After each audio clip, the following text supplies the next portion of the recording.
8:50. Anthony Moyles is with us. Anthony, good morning to you. Morning, gents. How are we? Are we going to do the Tailteann Cup draw first, and how we're at Meath, down Tipperary and Waterford? It's off Broadway, I believe they call this. Yeah, thanks, Cher. Listen, it's great. As you said, it's going to be a festival of football. And some interesting ties all over the place. I think Meath will. Well, they'll be happy enough down or in there. You may as well meet down early. Because you're probably going to meet them later on, potentially. The two of them would probably be seen as two of the stronger teams, obviously, in it. Gives Meath, obviously, time over the last number of weeks to get themselves sorted and to try and, come up with some kind of a plan a la Kildare to change their style and show something different in the Tailteann Cup, because that's what's needed. Yeah, let's talk about the Dubs. So we start there. It's one of the closest games they've had in Leinster in a meaningful contest in a long time, and I don't know if it gives Louth comfort or hope that they might be able to do something against them, or at least put them to the pin of their collar in a Leinster final in a way that we would have just expected the Dubs to crush Kildare the way they did last year, and then the Louth game, the spread would be 10 to 12 points and we'd all watch for 15 minutes and then turn away and watch something else and go about our lives. But that doesn't seem, we can't quite take our eyes off this Dublin team at the moment. Yeah, there's a couple of things on it. I think Kildare, first of all, learned obviously from last year, and they showed us something different, which was, fair play to the management team and the players to be able to adapt. They showed sprinkles of it during the league, but no one probably thought that they were going to come with that kind of a game plan, which essentially is the game plan of modern football. To be prepared to have players behind the ball, to be able to break at speed. If you remember last year, Ger, where they were caught very badly with some, tracking runners being very open at the back, and they conceded those goals, and then all of a sudden the stuffing was knocked out of them very early. This year they made sure that they stayed in the game. And the only fault they probably had is in that attritional type of game, which takes a lot in Croke Park, especially when you're not necessarily used to it. You have to make sure that you make use of every single scoring chance you get in those kind of 15, 20 minutes near the death of the game. So kind of 50 minutes to 65 minutes. And unfortunately for Kildare, they dropped a number of balls short. They made a couple of bad choices, which came down the far end of the field, and Dublin tagged on. So look, they learned from that. But I thought it was you could see the devastation in the Kildare players after the match. You haven't seen a Leinster team do that against Dublin in the last number of years, where they were absolutely out on their feet and they were sick, because they knew themselves that they had a game plan ready for Dublin. The Dublin thing is strange. I think, I heard you boys talking about it, and it's very, very true.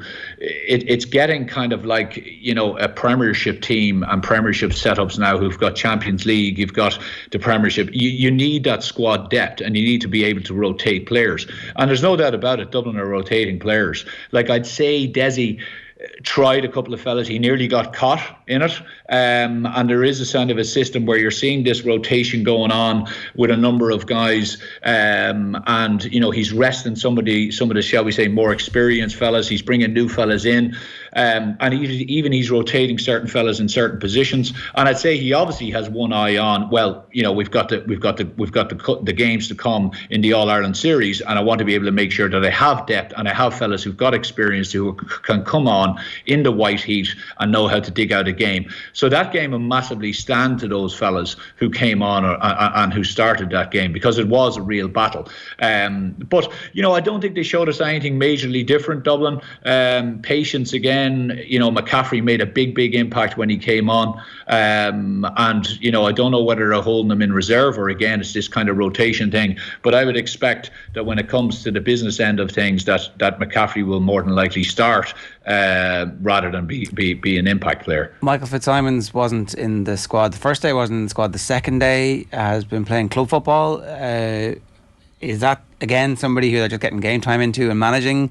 Because I still would have said that at the end of last year, and even in the league, that he was one of their best and most important, given the experience that he has, defenders.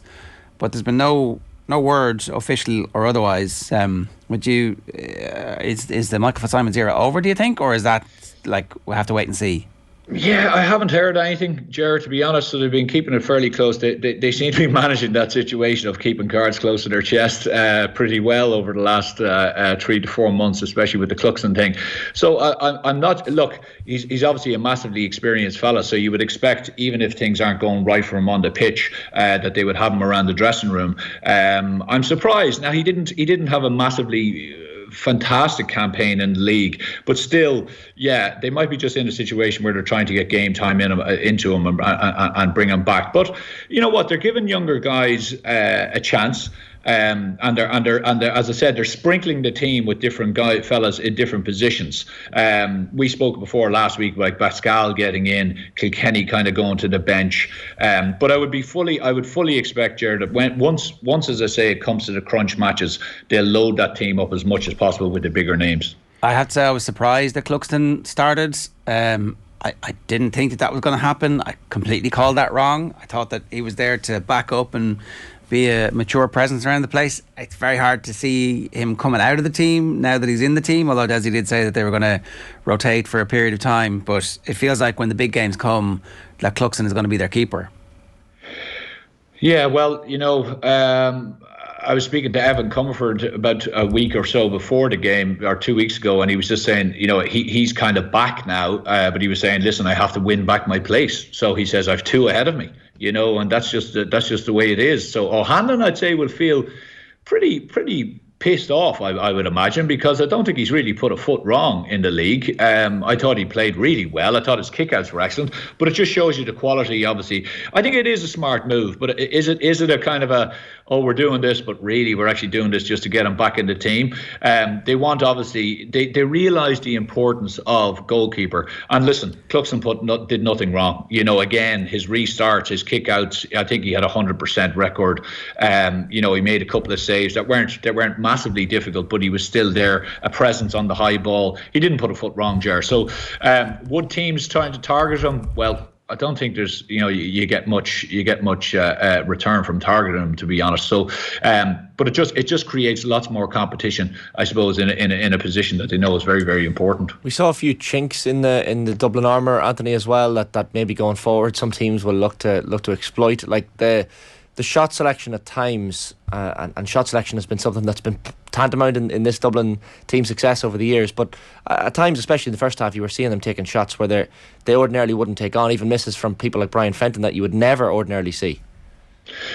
There was a bit of sloppiness, Shane, but I think that was also borne out from the fact that Kildare were putting a massive amount of pressure on the shooter.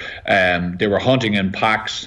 They were getting, and I'd say as well, Desi can say that they prepared and they knew that last year's game was probably an anomaly against Kildare, but I don't think they probably thought that Kildare would set up as defensive as they did. So it was probably a bit of a shock to the system for them. They probably did get caught a bit cold. Like players are just, they're like all of us, so they probably went in, and even though you can do all the prep during the week, in the back of their mind they're probably saying, it's Kildare, it's Leinster Championship. We should beat this and we'll kick on and we'll win it and we'll see it out. So it is hard to let that mindset to prevent it from coming in some shape or form. Now, all it needs to come in is 1 or 2%, and it can have an effect on your performance. It can have an effect on your decision making. It can have an effect on how, I suppose, how efficient you are with the ball and whether you're sloppy or not. And certainly that was evident in that game. As you say, bad decision making, fellas taking the wrong shots. Probably then a bit of apprehension coming into the play, trying to force things. But certainly in that, as I said, that 15-20 minute spell in the second half where they really started to grind and go through the gears and they started to apply the pressure, that was the team that we've been accustomed to. But at the same time, they were lucky. They could have been caught. Would he have been that upset with them being caught? Probably not. I think it would have probably given them the kick up the arse that they probably needed then going in and kind of setting themselves up for, as I said, the Sam Maguire series. What did you make of Glenn Ryan's comments after the match? Not a fair crack of the whip, teams playing the Dubs in Croke Park. This is a conversation that seems to come up all the time, but continues. Yeah, Like, I mean, I think he has a point, and you know, some people will say sour grapes, and people can talk about everything else. Like, there is a familiarity in there. You know, I thankfully, you know, during my career played in there enough times, and what ends up happening is you get your same spot in the dressing room. You know, it becomes like when I played in Navan, you have your own spot. The main players have their own spot. You kind of walk over to the same spot. You're in there every year. I would imagine Dublin are very, very, you know, used to that. You have the same guys saying hello to you on the way in. Most of them are Dublin lads from clubs around, so they'd be high-fiving the Dublin players coming in. Well, they'd be respectful for other teams, but there's not the same kind of camaraderie and welcome, shall we say, you know. So there is most definitely a feel that when the Dublin players come in, they're coming into their home ground. It's absolutely, I don't think over my career of 13 or whatever years we played Dublin in Parnell. I think we may have played them once or twice in Parnell Park, maybe once. So there is a familiarity with it. There is a sense of that you're coming into their house.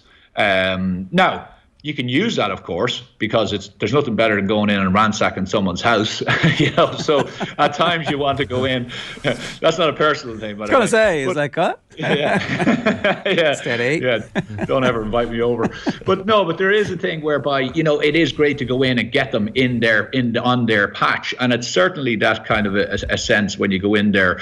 You know, do they get away with a bit more on the sideline? Do they get away with a bit more? Look, the familiarity allows them, I suppose, to push the boundaries slightly. And you know, I think he has a point. You bring that match to wherever, Portlaoise, Tullamore. Even the players, from taking shots, there's a familiarity with knowing where you are on the pitch, knowing where you are when you just turn, swing the ball over, and knowing where you are with exactly how far out I can take my shot, my distance, all that. And when you're in a new field, it takes a while to get used to that, but not in Croke. I do think, though, so Colin Keys is writing today in The Independent saying that it's unlikely that the CCCC would fix Croke Park as a neutral venue for Dublin if it was to be Dublin Galway, or indeed if it ends up being the beaten team in Connacht, that they're not going to fix Croke Park as a neutral venue for Dublin. However, they could fix Croke Park as a neutral venue for Dublin, and that's the bit that's bullshit. Like, the fact that it's an option that this is a neutral venue for Dublin, and we're all pretending that, their home ground is Parnell Park. It's like, it's not. Like, we know their home ground is Croke Park. We just know it. Like, if it's demonstrably true, if it walks like a duck and quacks like a duck, it's a duck. But we're all like, but, you know, there's a possibility that maybe Parnell Park is actually spiritually there. It's like, it's that. So I just feel like we tie ourselves in knots here and go, no, Dublin can't have a home neutral game. It can't have a neutral game at Croke Park. It has to be outside. And everybody goes, okay, grand. I don't even think the Dubs would care that much. No, they wouldn't. I don't think the supporters would care that much, and the players certainly wouldn't care that much. They wouldn't mind going on the road. As a matter of fact, they'd enjoy it. It would just throw up a different challenge for them, you know. And this kind of argument about, you know, revenue and so, like, I think I read and I heard, like, I mean, from a very good source, that I think it takes about 40,000 people to be in Croke Park for it to be, you know, kind of breaking even. Well, there's a lot of games that Dublin have played over the last number of years that you would say, well, 25, 30,000, even with a double header, that you could just switch around and bring it to a more provincial venue and get even, you know, a bit more vibe and a bit more atmosphere around it. We haven't got Tommy this week. He's on holiday, so we're not doing power rankings, but if we were, it feels jeez, you're not doing it with me, so it feels like Derry would be big risers, that actually the performance in the league final against Dublin was a match that they scratched. You know, when Glass had like a tiny twinge, they're like, off you come, and they didn't risk Chrissy McKay. Chrissy McKay has been outstanding again. Like, we could basically pencil in him as another all-star this year, and you'd be getting close to putting Glass in as well at this point. That actually, they did the thing in the league they needed to do, which was get promoted, and then they immediately focused and refocused on what the target was, and the Dublin game was an opportunity for them to come down, familiarise themselves. Okay, this is where we're going to sit when we get back down here later on, lads. But you know, I would not read as much into that Dublin game now as I did at the time. Yeah, I think that's fair to say, Ger. You know, I think they were efficient in how they played at the weekend. I think Monaghan helped that a lot. I think they played into their hands. I was surprised at how Monaghan changed things up. Monaghan were brave. the week previous in leaving McManus up top, and essentially saying, listen, we'll do what we need to do to get you the ball, and when we get up there, we'll try to execute and be as efficient as possible in our forward area. They dropped back, and I think they were spooked by Derry, so they changed their game a bit. But what happened was they brought forwards back, such as Conor McManus, into a defensive area where they're not very comfortable, and Derry exposed that massively. Like even the goal, you can see, I think it's McCluskey, he eyes McManus in front of him and he says, right, I'll have a go at this, and he just drops his shoulder and goes past him. Now, probably a question on steps, etc., but we've had that numerous times already this year.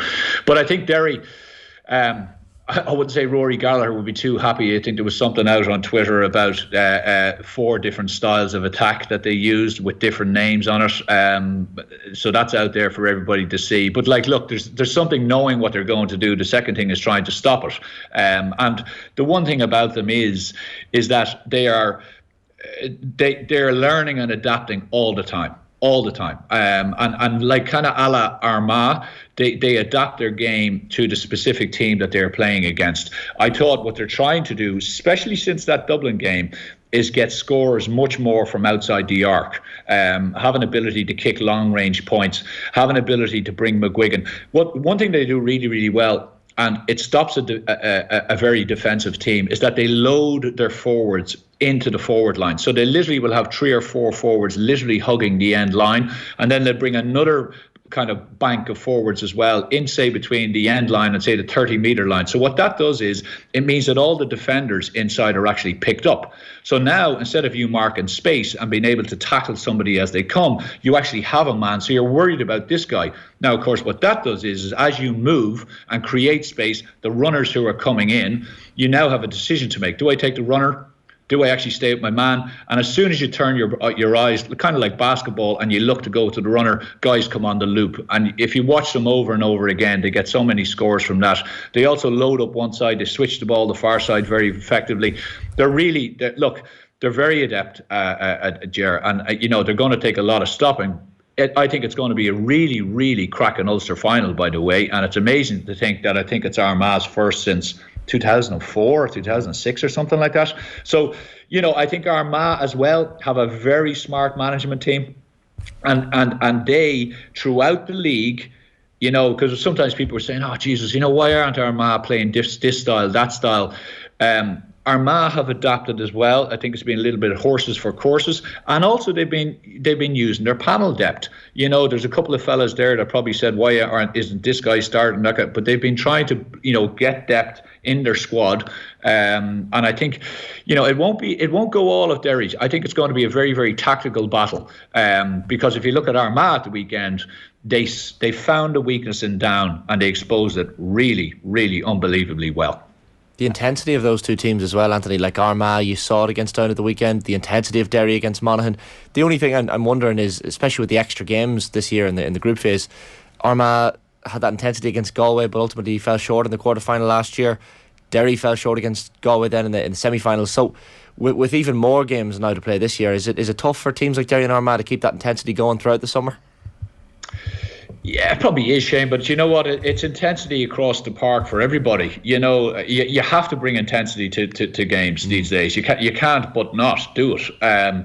And especially when you're trying to create a situation where you're breaking and you're like, if you watch Armagh at the weekend, they knew Down have an awful lot of pace and an awful lot of speed, and they run at angles. Now Down, I don't think Down were as effective as the previous day. They were kind of running in 1s and 2s. They weren't coming in groups and pods like they usually do. But Armagh decided, okay, we're going to stop that running game. We're going to expose high balls in around the square, because if you saw what they did was straight away, as soon as they got the ball, their big men, midfielders, their halfbacks, Mackin, etc., went straight up and basically stood in beside Mernon. And what they did was they said, well, we go for shots, and if they're short, the boys can compete with them, which they did. There was 2 or 3 warning shots before they got the goal. But what they also did, which was really smart, was they stopped Down at source. Little tackles, little tugs of the jersey, a hand across.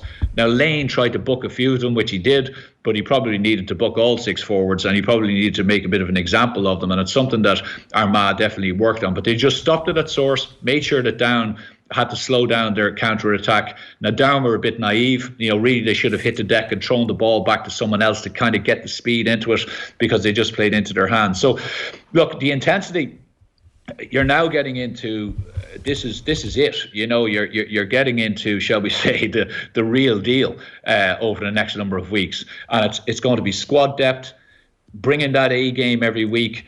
Who's first out of the blocks? The importance of that first game is it's massive. You win that first game, and you're in the driving seat. You lose it, and all of a sudden you're saying, right, well, we have to go again. Do you pick up injuries? As you say, can you get to the pitch of it the next day? It's a very, very difficult thing in those games to get back. Yeah, and look, there's loads of teams who are going to win their first two and put out a shallow team for the third game, and that'll have some unintended consequences about other teams not making it. So all of that to play out. Anthony, good stuff. Correct. Thanks a million.